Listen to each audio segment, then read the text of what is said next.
सातपुरा से बात करते हैं। हेलो। हाँ सर। सर हाँ वो जी हाँ जी। क्वेश्चन एक ना मेरे जहन में था, मैंने वो पूछना था, लेकिन वो उससे थोड़ी गुफ्तगू डिफरेंट टाइप की होती, तो वो साइंस का ही क्वेश्चन था, तो फिर मैं हाँ जी अभी पूछो साइंस पूछो का जरूर क्वेश्चन पूछो। दोबारा पूछ लेता हूँ आपसे। हाँ जी पूछो पूछो। सर ये मैंने पूछा था कि जिस तरह ये जमीन का स्ट्रक्चर है, कि एक तरह का मेंटल है, कोर है, यानी कि कोर की दो फॉर्म्स है, कि एक आउटर कोर है, एक इनर कोर है, तो ये जितने भी हम्म। जिस तरह चांद है और जिस तरह क्या कहते हैं ये जुपिटर और ये सैटर्न वगैरह, इनका भी स्ट्रक्चर सेम टू सेम है? नहीं, ये कुछ प्लैनेट्स का डिफरेंट होता है। अब जैसे अ, अब जुपिटर का जो कोर है ना, वो भी हाइड्रोजन का ही है, मगर वो सॉलिड हाइड्रोजन है। क्रिस्टलाइन हाइड्रोजन उसको कहते हैं। हमें नहीं पता कि वो कैसे बिहेव करती है, और ऐसे वो बिहेव करती है कि इवन के जुपिटर की मैग्नेटिक फील्ड भी बहुत ही बड़ी है। सही है। हाँ हाँ। जुपिटर की मैग्नेटिक फील्ड हाइड्रोजन की वजह से बनी हुई है, हमें नहीं पता कि वो कैसे है, बट वो है जरूर है। जमीन के अंदर मैग्नेटिक फील्ड जो है वो इनर इनर कोर के ज्यादा तेज घूमने की वजह से, और वो सॉलिड आयरन का है, और आउटर कोर लिक्विड आयरन का है।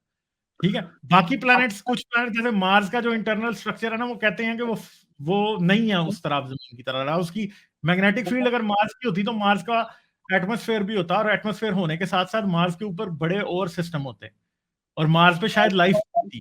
मार्स का मैग्नेटिज्म कहते हैं कि किसी वक्त लॉस हो गया था, क्योंकि एक बहुत बड़ा एस्टेरॉइड स्ट्राइक हुआ, जिसकी वजह से मार्स के ऊपर जो इंटरनल स्ट्रक्चर है वो मार्स का, उसकी वजह से हीट डेसिपेट कर गई इसी वजह से। और मार्स नहीं, और वैसे भी उसका मास भी छोटा है। अब चांद के बारे में भी, चांद का जो है अंदर इंटरनल स्ट्रक्चर मुझे सही पता नहीं है। अभी एक भाई आज ये भी बात कर रहे थे कि चांद भी अंदर से मोल्टन है। आई डोंट नो कि है या नहीं है। नूह एथियस्ट शायद जानते हो, बेहतर बता पाए। वो शायद, हाँ सॉरी सॉरी। पा रहे आप सुन पा रहे हैं? आप। हाँ जी हाँ जी, मुझे हाँ आवाज आ जी रही हाँ जी थी। हाँ जी, सुन पा रहे हैं। हाँ, तो देखो क्या होता है कि इसमें बस मैं इतना ऐड करूंगा, बाकी जो आपने बताया सही बताया। मैं इसमें जो ऐड करूंगा वो ये है कि देखो, डायरेक्ट ऑब्जर्वेशन जो हम कर सकते हैं वो सिर्फ आउटर सरफेस की कर हाँ सकते हाँ हैं फ्रॉम प्लैनेट्स, क्योंकि उनसे जो लाइट रिफ्लेक्ट होके आ रही होती है वो हमें बता देती है कि उनका जो एटमॉस्फेयर और जो आउटर सरफेस है वो किन एलिमेंट्स का बना है, बिकॉज हर एलिमेंट लाइट की एक पर्टिकुलर फ्रीक्वेंसी वेवलेंथ का स्पेक्ट्रम मैनिपुलेट करता है। जो अंदर होता है उसके ऊपर बहुत सारे फैक्टर्स डिटरमिन करते हैं। जैसे आपके जो कॉन्स्टिट्यूएंट एलिमेंट्स थे उनमें हैवीएस्ट एलिमेंट्स यूजुअली आपकी कोर की तरफ चले जाते हैं, हाँ क्योंकि आ, उनकी ग्रेविटी आपस में एक दूसरे को पुल कर रही होती है। जैसे आयरन है, iron is one of the heavier elements in abundance on मतलब अर्थ पे। तो क्या हुआ, जब अर्थ मोल्टन थी तो वो आयरन भी मोल्टन था, तो वो सारा एक तरफ जुड़ गया। फिर उसके बाहर एक और आयरन की लेयर, फिर हेवियर एलिमेंट्स रॉक्स वो जुड़ जाते हैं।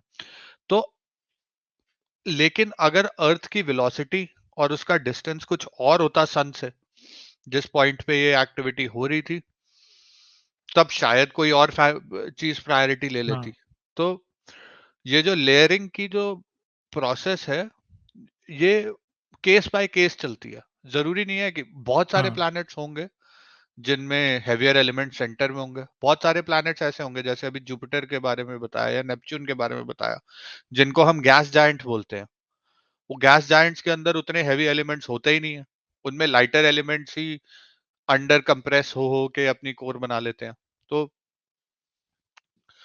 हर किसी की स्ट्रक्चर में कुछ ना कुछ डिफरेंट होगा।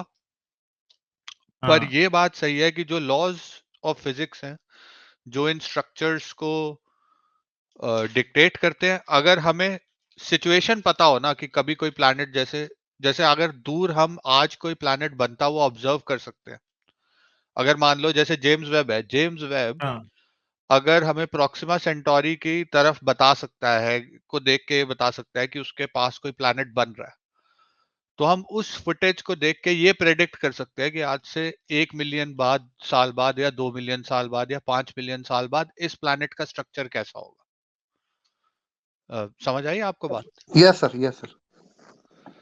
ठीक है सर, फिर और कोई क्वेश्चन है आपका?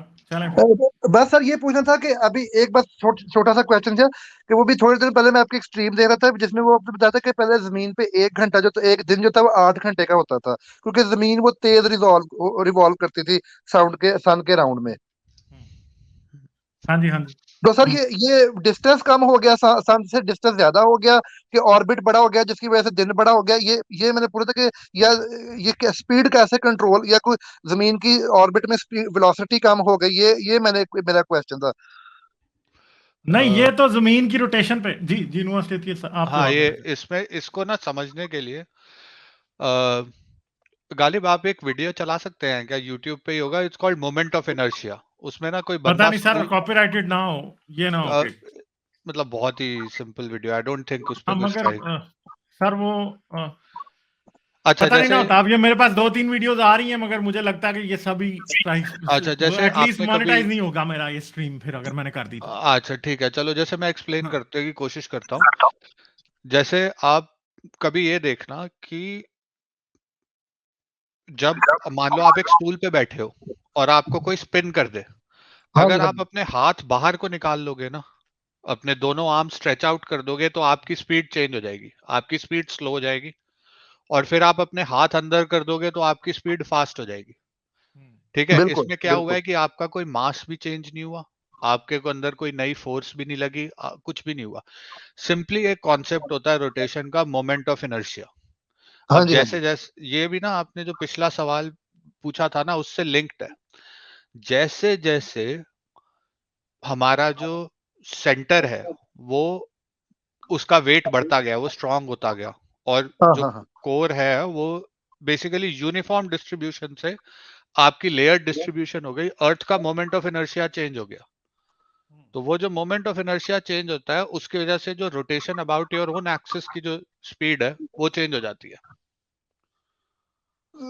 तो सर ये कि आने वाले आने से कुछ सालों बाद जो दिन जो है वो फिर जो हमारी दुनिया की जितनी भी क्लॉक्स है फिर उनको चेंज करना पड़ेगा, क्योंकि अब स्पीड तो पहले बहुत तेज थी, तो स्पीड स्लो होते होते भी 24 घंटे का नहीं, दिन हो पर गया। ये पर आप ये देख रहे हो, ये सब तभी हुआ है जब सॉर्ट ऑफ अर्थ मोल्टन से अपने लेयर्ड स्ट्रक्चर की तरफ आ रही है। सर मगर इसमें मून का भी तो रोल है ना। मून का भी रोल है मून इसमें। जमीन के करीब था तो तब भी जमीन तेज थोड़ी घूम रही थी। मून के again moment of continuous effect की इनर्शिया पे वजह आ से गई ना। स्लो होती जा रही है, हम्म स्लो होती जा रही है दूर हम्म जाने की वजह से मून के। करेक्ट। तो अभी जब मून अभी और दूर चला जाएगा आने वाले 5-10 बिलियन साल में, तो शायद मून जो है ना, एक वक्त ऐसा भी आना है कि टोटल सोलर इक्लिप्स होने बंद हो जाएंगे, क्योंकि मून इतना दूर जा चुका होगा। हम्म तो वो भी एक बड़ी इंटरेस्टिंग बात होगी। मैं कोशिश करूंगा उस पर एक वीडियो भी बनाऊंगा, टोटल सोलर इक्लिप्स कैसे होने बंद हो जाएंगे, कितने अरसे बाद होंगे। मेरे ज़हन में टाइम नहीं है, बिलियंस ऑफ ईयर्स की बात है, शायद कि मिलियंस ऑफ तो ईयर्स। सर इसमें डार्क एनर्जी रिस्पॉन्सिबल होगी मून के दूर जाने की वजह से। नहीं नहीं नहीं, वो ये नहीं है। वो मून की अपनी स्पीड रिस्पॉन्सिबल है, जिस स्पीड से वो हम्म जमीन के गिर्द घूम रहा है वो रिस्पॉन्सिबल है कि ये दूर जाता जाएगा आहिस्ता आहिस्ता। समझ गए आप? Yes sir, yes sir. हाँ, ठीक हो गया। चलें और कोई बात चलो ठीक करेंगे है, आप? Thank you sir, thank you sir, चलें थैंक जी, यू। ठीक है, thank you, okay okay, bye. Okay sir. Like, share और सब्सक्राइब करना मत भूलें। इसके साथ साथ आप मेरे चैनल को पेट्रियन पर सपोर्ट कर सकते हैं। पेट्रियन का लिंक वीडियो की डिस्क्रिप्शन में है।